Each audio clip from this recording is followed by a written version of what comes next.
పసుపు పచ్చ మార్గం తెలుగు తేజమై వెలిగ చంద్రుడా మాకు మార్గదర్శిని అడుగుజాడా నిస్తేజపు యువతకు ఉత్తేజపు సూర్యుడా యువగణముల నేను గణమౌతా లోకేశుడా ప్రజాసేవకై అవతరించి పరవశించే మీరిద్దరే పూర్తి అంటూ కథను తొక్కి విజయ కేతనం ఎగరేసే సురేంద్ర సురేంద్రుడా సురేంద్రుడా సురేంద్రుడా సురేంద్రన్నా వెతాము వెతాము సైకిల్కే ఓటు వెతాము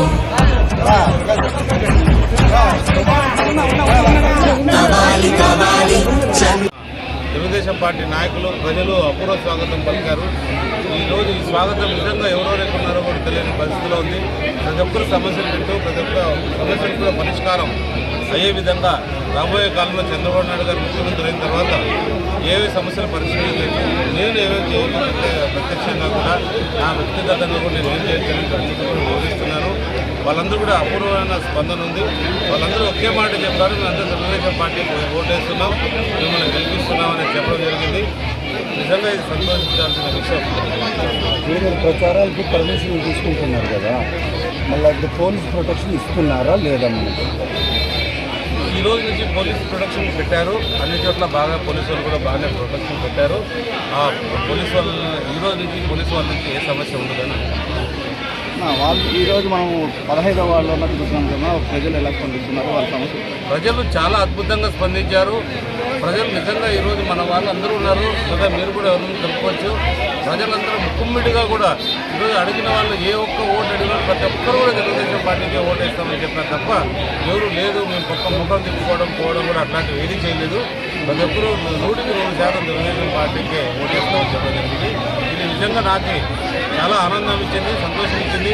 వీళ్ళకున్న సమస్యలు కూడా సకాలంలో స్పందించి ఏవైతే ఉన్నాయో మన ప్రభుత్వం వచ్చిన తర్వాత వీళ్ళు అడుగుతున్న ముఖ్యమైన సమస్యలు అడుగుతున్నారు.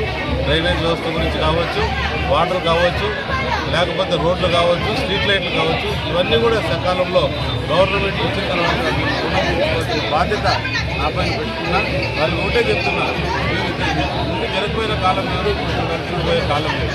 ఒకసారి నమ్మి నాకు ఓటు చేసి నేను అన్ని పనులు చేసి పెట్టాలని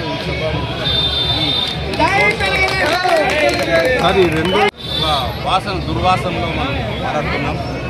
అంటే అది ఆరోగ్యాలకు మంచిది కాదు. చాలామంది ఆరోగ్యాలు కూడా క్షీణించాయి. నేను చాలామంది కూడా రిపోర్ట్ చేశాను, చాలామందికి హాస్పిటల్స్ కూడా పంపించాను వెంటనే. వాళ్ళు ఎందుకంటే నిజంగా వాళ్ళు షుగర్ వ్యాధితో దానికి కళ్ళు కూడా కనపడుతున్న పరిస్థితిలో ఉన్నారు. ఆయన కొద్ది రోజులు పోతే కిడ్నీస్ కూడా సమస్య వచ్చే ప్రాబ్లం ఉంది. కాబట్టి వెంటనే నాకు ఎందుకో బాధ అనిపించి ఆయన వెంటనే పాపము మా ట్రస్ట్ ద్వారా వెంటనే పంపించాయని. షుగర్ వ్యాధి చూపించకపోతే ఏమవుతాడో ప్రాణాపాయాలు వస్తాయనే భయంతో అతను నేనే చూసుకొని రేపు పొద్దున్నే వాళ్ళ హాస్పిటల్లో